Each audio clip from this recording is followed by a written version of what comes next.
Tonight on NEA Report, as a special meeting has been called in Walnut Ridge on sales taxes, we continue our coverage, our special coverage of the Walnut Ridge Police Department and Railroad Worker case that is the talk of all of NEA and really the nation. Nationwide media outlets picking up the story this week and covering it.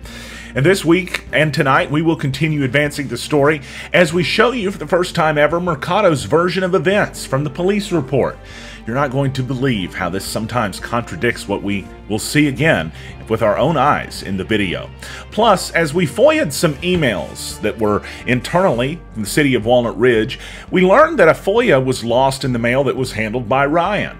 We learned several other things too we're going to be sharing with you tonight, including how that a group called Blue ISIS put Mayor Snap in panic, calling reportedly about this exact case following NEA Report's coverage, and how that Blue ISIS may be a little bit different than what you might have expected.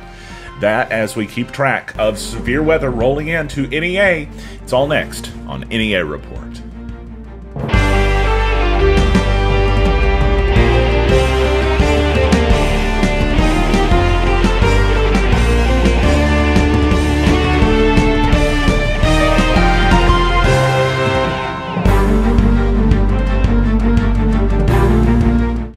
We begin tonight with Officer Matthew Mercado's version of events as we show you the video compared to them. This was his official incident report that he filed with the Walnut Ridge Police Department and that we obtained through a Freedom of Information Act request thanks to Arkansas Freedom of Information Act law. It states, in the words of Matthew Mercado precisely, quote, "I asked him several times for his driver's license with no compliance from Finley, where he would not surrender it to me." He says, "He just waved it in front of me." This is the exact video that he's talking about, and you can see he waves his finger, the Matthew Mercado hand in front of the camera. He waves his finger to give him the license. It appears that Adam Finley had asked him at that moment, "What did you stop me for?" As he holds his hand out, he said, "That's not what you stopped me for." Again, something about that. And Finley continues to question the reason for the stop. But if you saw that slight delay, he pointed with his license. That is apparently waving it around in front of Officer Matthew Mercado, according to his version of the story. The report continues to establish a reason for concern by Mercado as he states, quote, "I noticed Mr. Finley was doing something with his right hand under the center console of his truck. It was making me quite uncomfortable." Well, this is right after he asked for his license. You can see that's when he's going to reach for his license, but he's disputing the reason for the stop. As he opens his wallet, he hands him the driver's license and points with it. Again, remember, that was apparently what was described as waving it around in front of him. Now, following that discomfort moment that Mercado reported, he says, quote, "For safety purposes, I asked Finley to step out of the vehicle at that point." But it says in the copied and pasted quote from the incident report, he did not. He continued to complain and tell me that this was the, quote, "stupidest shit ever." That is according to Officer Matthew Mercado in the incident report. But it differs from what we see in the video. And audio will begin in a moment as the video starts up. You can actually see Mercado was already walking toward his police cruiser and away from Finley. But then he turns around as the confrontation begins. You have anything concealed, any weapons, anything like that? No. Okay. Well, what's with the attitude? Nothing. No, you have an attitude, and what's your problem? I don't have no problem. Yes, you do. I'm good. I can pull you over if I want.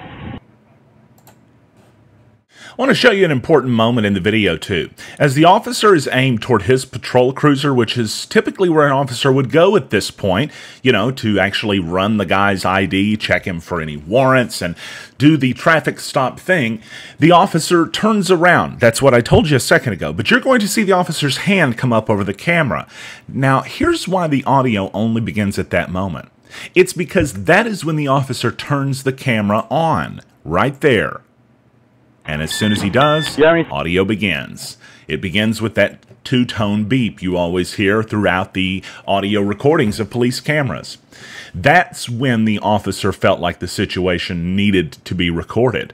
not when these alleged quotes were being stated, with Adam Finley allegedly using several curse words to ask the officer why he was being stopped.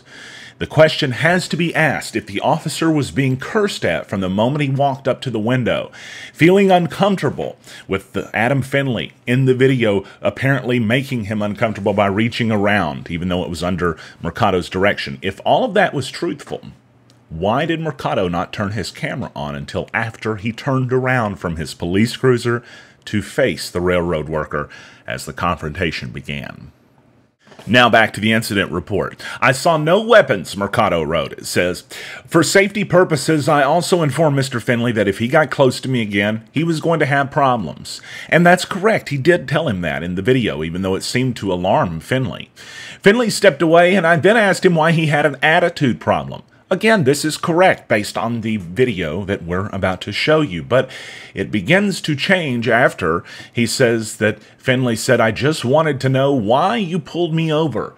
The contradictions begin as it says, quote, I informed Finley I was trying to tell him the reason for my contact, but he was constantly interrupting me. Except Mercado was trying to argue the point that Finley had an attitude. Okay. Well, what's with the attitude? Nothing. No, you have an attitude, and what's your problem? I don't have no problem. Yes, you do. I'm good. I can pull you over if I want. So wait a second.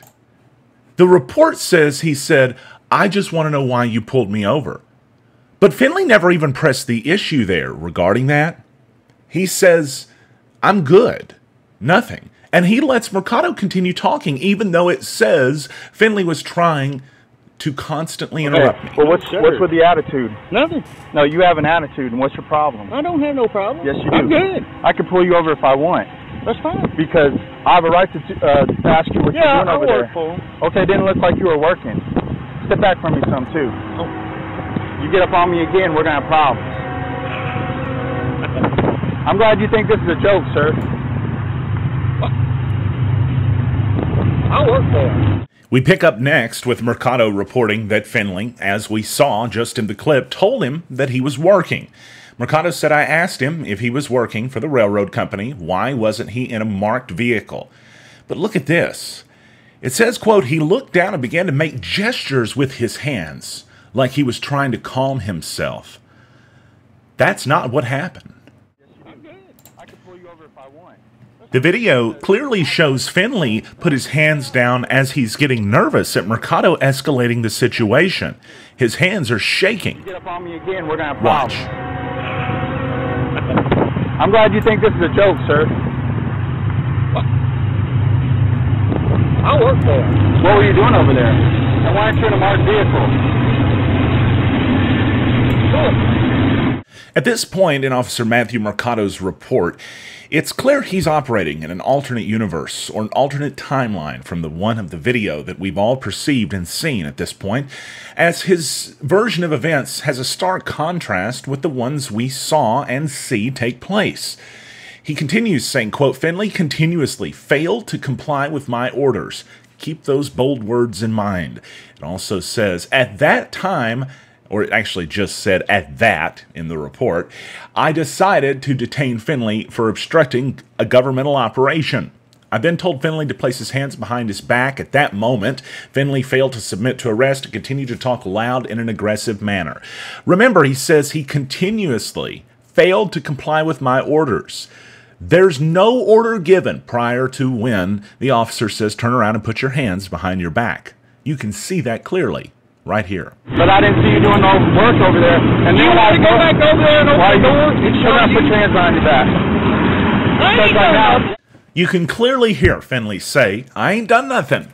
And that's also quoted perfectly in Mercado's report, but the timeline is off a little yet again. As Mercado reports, the next thing to take place is, quote, Finley then started walking toward me, and I stopped his movement towards me. And I put his back into the open part of the driver's door. That is how his description details this. yeah, you're obstructing with my operation. No, let me tell you. I work for him. Look at all this stuff back here. What did I tell you about getting up on me, sir? Turn around. Put your hands behind your back. Events a little bit different from the description. He did order Finley to turn around and put his hands behind his back again, and Finley complied, and it says I placed handcuffs on him behind his back.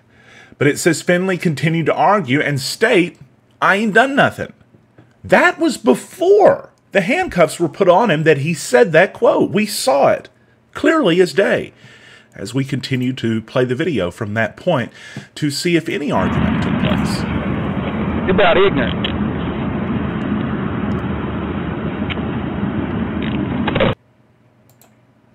By the way, "You're about ignorant" was not included in the police report. Another serious contradiction and inaccuracy comes in the very next line. Quote, while his back was towards me, Finley made an aggressive step back toward me. It says, I then pressed him back into the truck to maintain control over him. You can take a look and clearly see in the video that that did not happen. Get your ass over here. Instead, what happened was he grabbed Finley and yanked him by his back. Now, this frame of the video is interesting because it's Officer Matthew Mercado reaching to grab his body cam that fell off after we just saw him yank Finley by the back of his jacket. Again, a different version of events to a startling degree by Mercado, who wrote, quote, I then started escorting Finley back to my patrol car. While escorting Finley to my car, Finley started walking toward my patrol car, it says. Then, it says Finley drove the back side of his shoulder into me so hard that it knocked the body camera off of my uniform. Again, let's take a look at the video, and you tell me in chat if you think that's what happened. You're about ignorant.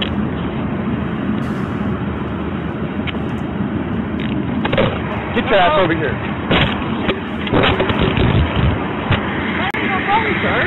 You too. I work for. So at this stage in the report, Mercado has portrayed Finley to be resisting, argumentative, and aggressive. But the video shows Finley to be nervous, completely alarmed, and actually a little bit shocked based on the way that the events seem to transpire and his facial expressions at times in the video. But Mercado is taking it and making a different narrative. His narrative is that Finley was trying to escape, literally writing, quote, I felt somewhat comfortable that Mr. Finley was done trying to escape from my grasp. So I placed him on the hood of my patrol car with orders for him not to move from that position and remain seated. The guy, according to the officer, just got done driving his shoulder so hard into the officer it allegedly knocked the body camera off. So the officer is going to set somebody that's allegedly trying to escape down and walk away from him? And that's what took place. Because at that point, Mercado says he went into Finley's vehicle and began searching, trying to verify his identity. And in the report, Mercado indicates he still couldn't find evidence of it. Evidence that Finley worked for the railroad. Evidence that was presented to him by hand the moment the two began their encounter.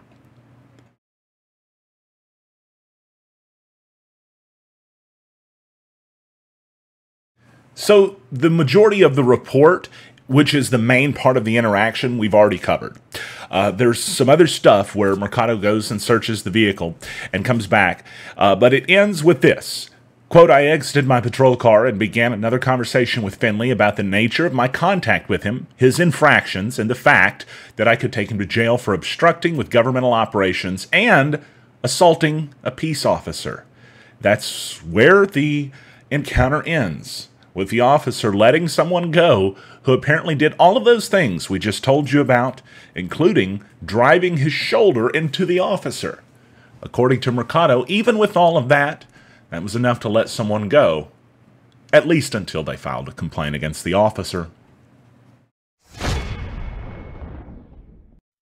There's a new home on television for local news in Northeast Arkansas. NEA Report is coming to Wrkr Communications Tubetown Channel 21. Beginning June 1st, get your first look at local news on Tubetown with NEA Report's Stan Morris Reporting. Every weekday at 4 p.m., Stan Morris Reporting covers local news stories and weather from around Northeast Arkansas. Beginning June 1st, local news comes to Wrkr Communications Tubetown Channel 21 with NEA Report's Stan Morris Reporting.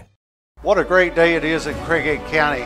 You know, we got a very important election coming up, May 22nd. You'll get to choose your new judge. I hope and pray that you look at the issues at hand. This is a very, very important election. This will be the first 4-year term for your county judge. We're facing many, many issues from school safety to road safety to drainage. We have plans in place. I'm coming in with a strong team of people with boots on the ground. We're going to make this a better Craighead County. We're going to be open and transparent. This is your office. It's always going to be an open door policy. And you know, I'm happy to announce I've got a team of volunteers. It's going to be called the Craighead County Green Team. We're going to clean up the ditches and roadways in Craighead County. With the resources that we have on hand, you're not going to see illegal dump sites and things like that. We're going to be proactive. We're going to make this a better Craighead County. My name is Jeff Presley and I approve this message.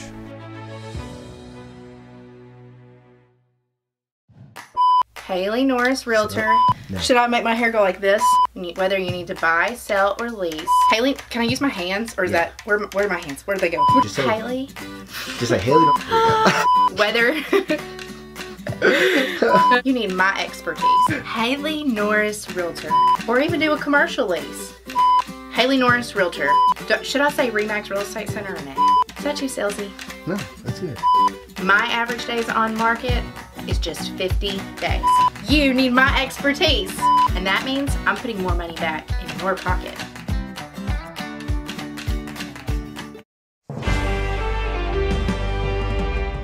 Special coverage continues on NEA Report as we now delve into emails. That's everyone's favorite subject, right? Those emails, well, maybe not Hillary Clinton's, and maybe not some in Walnut Ridge either, after some emails have shown that there were discussions about the case involving Mercado, but nothing that ever went past the F word being offensive.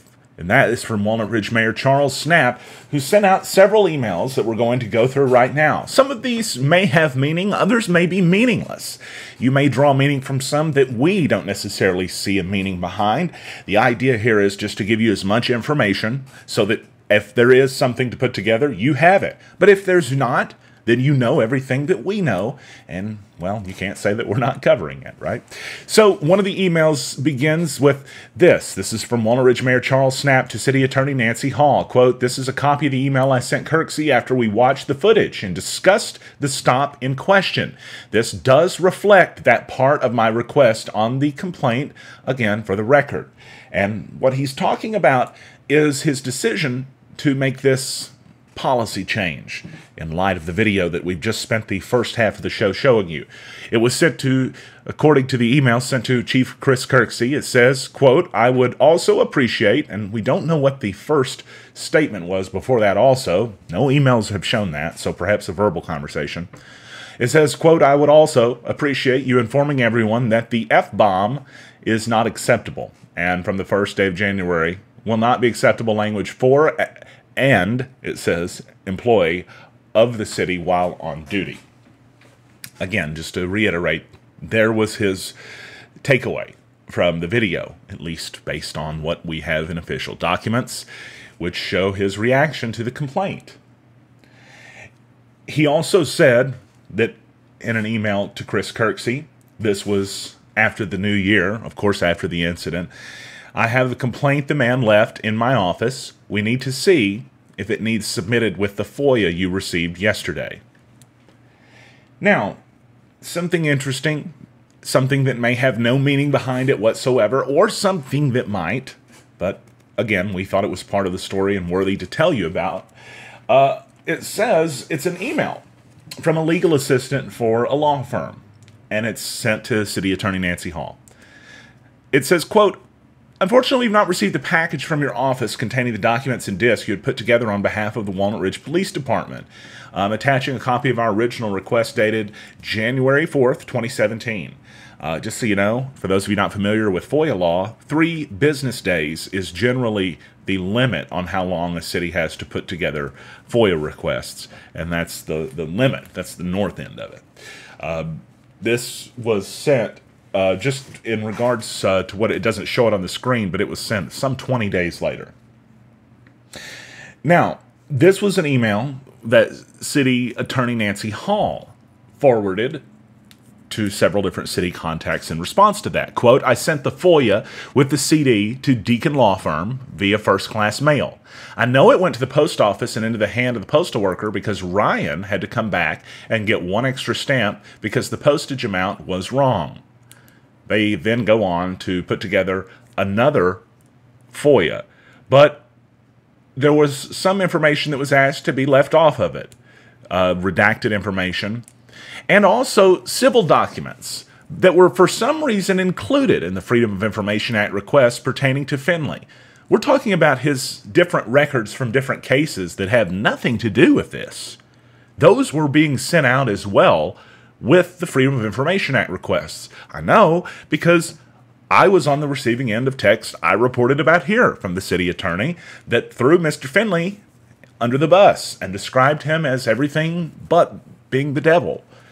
And it was all irrelevant based on everything we know about this interaction. That's what we need to know, not either person's past. It says, and I want to point this out, it makes 0 sense that they did not receive the package. And again, whoever was the last person to handle it was somebody named Ryan. So where did this package go? Apparently, it was resent, but it was enough to inspire a number of emails and exchanges. City Attorney Nancy Hall saying she's so puzzled on this. Others expressing their concern. In fact, at one point, Mayor Charles Snap sent in an email, make sure to send it certified mail next time. There were no complaints after the second effort, it seems, to get that out. More emails to go through. And in regards to some information that was incorrectly stated by the Walnut Ridge Mayor, Charles Snap, during this month, actually last month at this point, the most recent Walnut Ridge City Council meeting. He said, quote, during Monday night's council meeting, I stated the police car involved in the Finley lawsuit did not have a dash cam. But it did. And that was seen in the video, as some of you posted, and as the city attorney noticed as well, because she sent a photo clip, according to this email, to the mayor with the dash camera in clear view.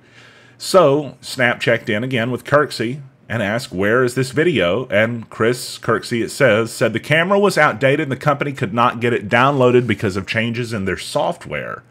Never have we heard this one before. It says, quote, in summary, I did want to correct what I misstated Monday night. Even though the car had a camera, there was no footage. New cameras were supposed to have been ordered yesterday. For the 2 cars that do not have cameras or working cameras, my apologies for the incorrect information I delivered. But this was behind the entire narrative. The narrative that it was those seconds that weren't recorded, right, on camera without the audio, with just the visual, that the entire information of the entire incident escalated. That was what the case was being made for in defense of Officer Hothead, that he was antagonized before he turned on his recorder, and it was only after he turned it on that he started acting like a jerk. But that was okay because he had been antagonized beforehand. That was literally the defense we're getting from the city of Walnut Ridge. And then they're saying we don't have a dash cam to show you that or back that up. But they were found to have a dash cam. So now they say it don't work. And maybe it doesn't. Charles Knapp said, please look back through your email and get me a copy of the correspondence with the company about the dash cam footage not being downloaded. I had understood there wasn't a camera in the car, not that a non-working camera was left in the car. By the way, we don't have that email. If that email or correspondence exists, we would love to have it because, as it appears at least, it's a strange excuse to say there was no dash camera, but it's what it didn't record that defends him. And then when we find out there's a dash camera to say, oh, well, it couldn't be downloaded. If we're always scraping by for excuses, it doesn't look good. Now, this is where it gets super interesting because it's an email sent to somebody named Jeff. That is the sheriff, Jeff Yates, that Charles Snapp emailed. And he says, quote, Jeff, according to what my staff is telling me, they've been receiving a high volume of calls related to the December 2016 traffic stop. Now, let me pause and just let you know, this is following the initial reports that NEA report did, and that also the Jonesboro Sun did. And I have to give full credit to the Jonesboro Sun because they broke all this first. He says, quote, at least 2 of these calls have been from a group claiming to be Blue ISIS. This alone has my team members upset. While no one has made a direct threat, I see concern on my staff's face. In short, who do they report those types of concerns to since police department calls come to the city hall?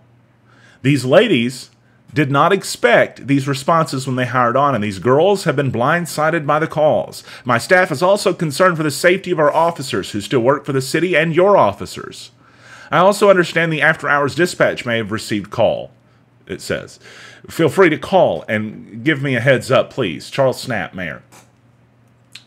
So there's a lot to go into right there. First, let's talk about Blue ISIS, okay? Because... And again, we got this email up here. It shows you when it was sent. Wednesday, April 18th, 8:11 p.m. And it was sent to those recipients, carbon copying Henry Boyce. It says, quote, Ryan. I'm assuming that's Ryan Cooper, John Thomason, and others. And so there was a significant line in there, right, about Blue ISIS. I've never heard of Blue ISIS before. So I did a Google search. And this is what came up. It's a project management talent development service. Yeah. I don't think it's the ISIS that you guys were thinking of. This was the first result on Google, by the way, if you just typed it in. And what they may have been calling for was to offer you management advice. Blue ISIS. That actually makes more sense than terrorist ISIS calling, right? Because why would they care if police in Walnut Ridge are roughing up their own residents? And they probably would like that, and thank you. Blue ISIS is a management group based on our research. But if there is a real Blue ISIS out there that's somewhere operating in, you know, that called into Walnut Ridge, we might have the wrong ones. But I don't think we do. It was also noted that no one had made a direct threat, which leads me to believe that those Blue ISIS calls were not threatening and were people probably trying to call and, again, offer project management advice. Maybe how to handle a crisis, a PR crisis, right? By the way, now, after having covered what is clearly on everyone's mind in relation to Lawrence County and Walnut Ridge, we're letting you know that we were given legal notice this afternoon, by the way, of a public meeting to be held tonight at the Lawrence County Meeting Room, 115 West Walnut, 6 p.m. And that is supposed to be in reference to the recently proposed sales tax ordinances. It is said that discussion will be limited to that specific topic. Our goal in traditional senses would be to go there and to live stream that. We have spent the entire week promising that we're doing severe weather coverage tonight should that break out. It's put us in a weird position. So we are going to have to rely on the other media outlets to cover this particular evening's events. However, I did speak this afternoon with a city attorney in Jonesboro, Carol Duncan, and she said whenever a town, a community gives notice in regard to a public meeting, it's supposed to only be in reference to the topic that is mentioned. So if they go into other business tonight, it could be a violation based on Arkansas law of giving legal notice ahead of a public meeting. We'll see what happens in relation to the meeting tonight, and we will, of course, follow up with that with you on NEA Report. Time now for a look at your new wave wireless weather forecast. Home of the $49 iPhone screen repair and showers and thunderstorms. That's what's ahead of us. That's in our future for tonight into tomorrow as well. And we're going to be watching those showers and thunderstorms tonight very closely. A severe thunderstorm watch just issued within the last couple of hours for us right here across NEA. Not something that the Weather Service had initially, well, really saw as a need for, at least the advance notice of. But things have gotten a little bit more intense as the storms moved into northwest Arkansas. In fact, there's a look at the radar showing the stuff approaching, moving into Sharp County right about now. For those of us over the next several hours, as we see the radar kind of do a little update there, we're going to start to see those storms, maybe hear them too, and maybe the rain to the tune of ½ an inch falling tonight. Now, we do have the 60% chance for showers and thunderstorms tonight, mostly cloudy skies, a low of 68, 40% chance into tomorrow with a high near 78, and a 50% chance tomorrow night with a low down to 60. Not a lot of rainfall expected tomorrow night, by the way. Saturday, actually, a 30% chance of showers and thunderstorms has been added into the forecast, so it may not be as nice of a day as we had initially expected earlier this week, with mostly cloudy skies, expecting the high to be near 77, hopefully not raining. And then Sunday, hey, sunny, with a high near 82, a 20% chance of showers and thunderstorms Sunday night, but then Monday, that's gone, and the high near 78. And speaking of, it's in the 70s right now, pretty close to that, but 76 degrees with a few clouds outside in Jonesboro. It's the bottom of the hour. Let's update you on the top of the news and across northeast Arkansas, of course, in addition to the stories that we've told you about tonight. On NEA Report, a severe thunderstorm watch is in effect across most of northeast Arkansas. What you're looking at on the screen is the latest radar imagery. We're also wanting to pass along this afternoon that the Jonesboro Sun reported Glenn McGinnis, the Bono Fire Protection District Treasurer, was arrested on accusations of theft greater than $25,000 and forgery. The city of Jonesboro has named a new assistant Parks and Recreation Director. According to a press release, Brad Pites has been appointed to the Assistant Director position by the City of Jonesboro Mayor Harold Perrin. He will succeed Danny Capellas, who was promoted to the Director of the Parks Department not too terribly long ago. We reported about that on NEA Report. And Arkansas State Police have reported that some contraband arrests have been made across the state at correctional facilities. Get this, special agents of the Arkansas State Police Criminal Investigation Division saying they arrested 2 people in connection with illegal drugs and bringing prohibited items into 2 prisons. Kyle E. Knoll, 23, of Lee County, a correctional officer assigned to the East Arkansas Regional Unit at Breakley's, was arrested at the prison yesterday. That was May 2nd, for those watching maybe on demand after the fact. He's facing criminal charges, multiple ones. Tasha Hill, 24, of Little Rock, was arrested Wednesday at the Varner Supermax prison in Lincoln County, charged with 4 counts of possession of a controlled substance, K2, hashish, marijuana, and methamphetamine, along with tobacco, I guess smuggling contraband into the prisons there, as is what the allegation is. And that's the very latest news from NEA Report. So a severe thunderstorm watch in effect until 6 p.m. tonight, but that's probably going to be extended because those showers and thunderstorms that you're looking at on the screen right there are probably not going to be out of here by 6 p.m.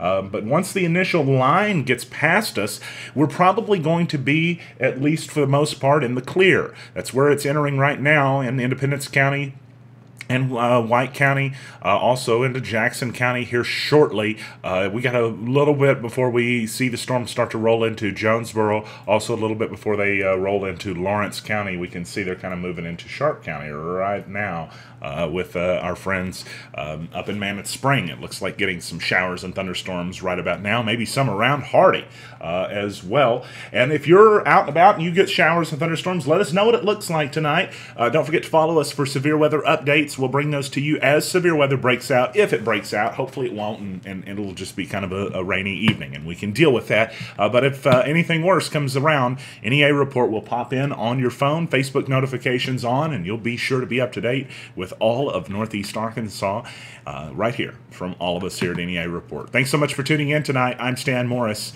and now you're up to date.